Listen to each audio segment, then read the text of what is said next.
Hello, this is Alex at the stadium. Today is Friday, June 5th, 2020. I'm going to talk about some Magic today. I have here, on Monday this week, there was a banned and restricted announcement for Magic. Two cards got banned in two formats, and there was an errata, a change in the rules for Companion. So this is one of the cards that got banned, Fires of Invention. It got banned in Standard and Historic. And the other card, which I just don't have because I'm at the store in Bay City today, and we happened to be sold out of that card at this time. But the other card is Agent of Treachery, which also got banned in both Standard and Historic. So, Fires of Invention reads, it's in a 4-mana enchantment. You can cast spells only during your turn, and you can cast no more than 2 spells each turn. So it will count itself for the purpose of counting how many spells you've cast on the turn that you cast it. So that sounds bad, right? But the good thing is you may cast spells with a converted mana cost less than or equal to the number of lands you control without paying their mana costs. So this super broke mana parity. It let you, on turn 4, cast essentially 2 4-mana spells, and then from then on, turn 5, as long as you're hitting your land drops, 2 5-mana spells, turn 6, 2 6-mana spells, and just basically play these haymaker after haymaker and really run away with the game from there. And if your opponent didn't have a way to deal with the Fires of Invention, it was really difficult for them to keep up. Agent of Treachery is a creature that, while not mana efficient on its own, was reasonably beefy, but it got to steal things from your opponent as well. So in this kind of haymaker style of Magic, which actually there was an article on Star City Games a few weeks ago, I think it was, that talked about how Standard was at the time. Currently, obviously it's changed with these bans, but at the time we were living in the era of haymaker Magic. Similarly to how, like, during Rise of Eldrazi with all the the Eldrazi, we were living in a time of battlecruiser Magic. Haymaker Magic was just bomb after bomb after bomb after bomb, and usually bomb after bomb won the game. Now,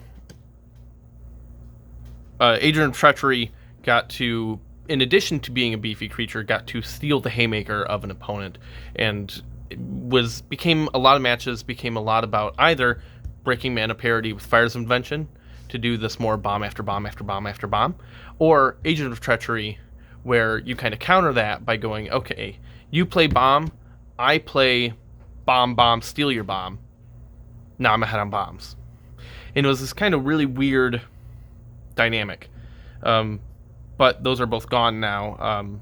Historic, obviously, being an arena-only format, a lot of things closely resemble Standard currently. However, as they've been adding cards, it's been diversifying and separating itself a bit from the format. However, things that are going to be problematic in Standard, such as Fires of Invention and Agent of Treachery, are still going to be problematic in Historic. They're not that different yet. Now, as for companions, there are 10 of them, obviously. I already made a video talking about all 10. Not going to do all that again. That video was 20 minutes long.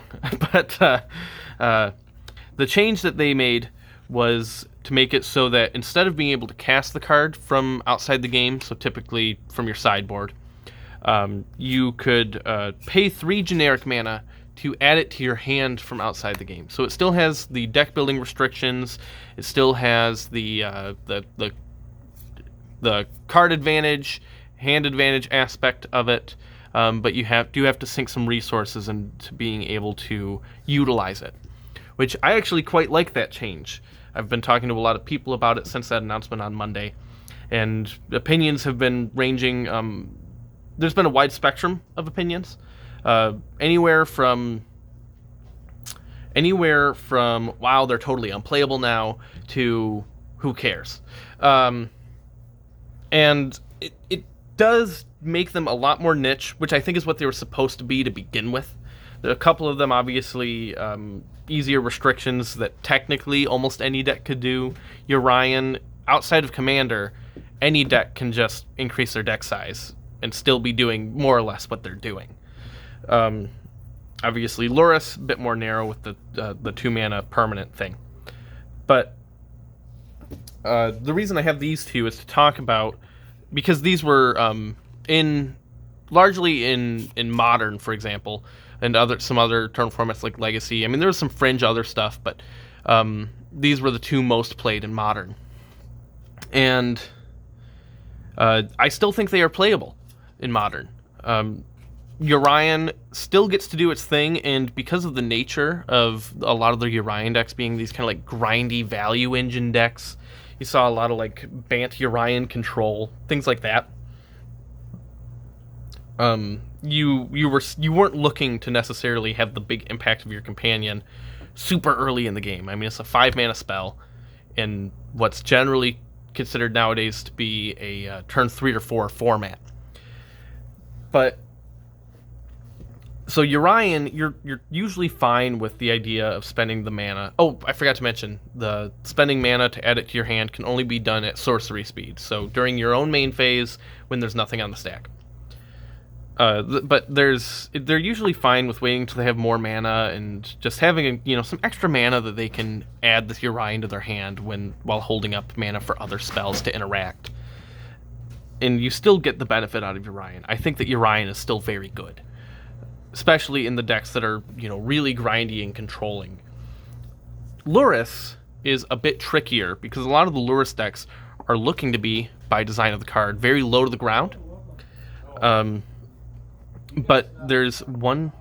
So I think most Lurrus decks are probably dead with Lurrus. I do think that Lurrus Burn basically gets to just continue playing it and not care. They're already a spell or a deck that never really played spells, especially permanent spells, that were more than 2 converted mana cost.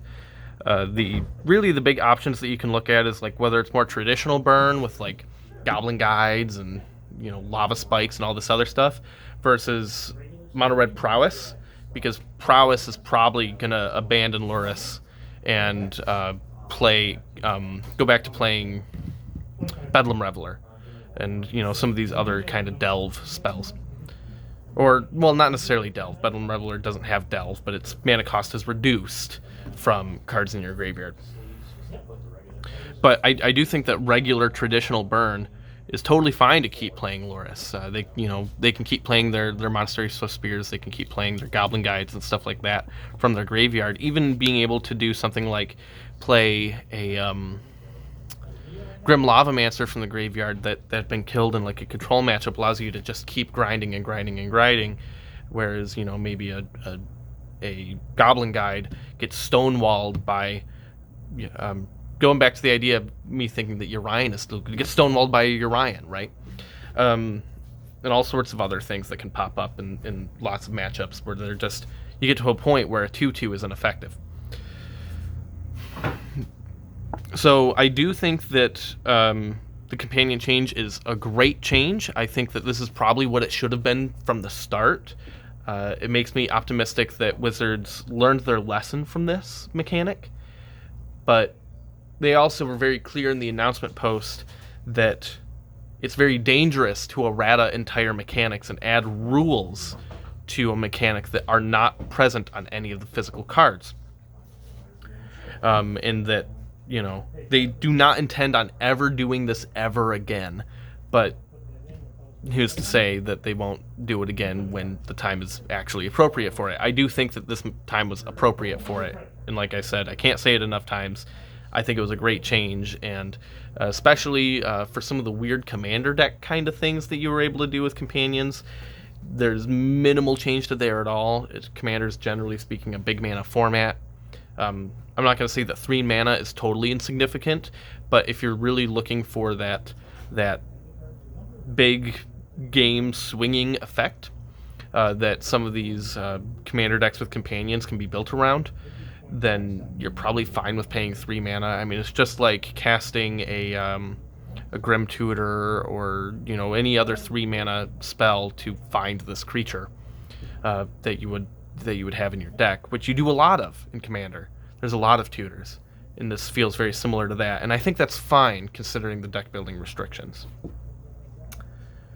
So what do you think about the companion change, and with Fires and Agent of Treachery getting booted out of Standard, or if you do play Historic on Arena, that as well, what areas have you been exploring since then to kind of adapt in those formats?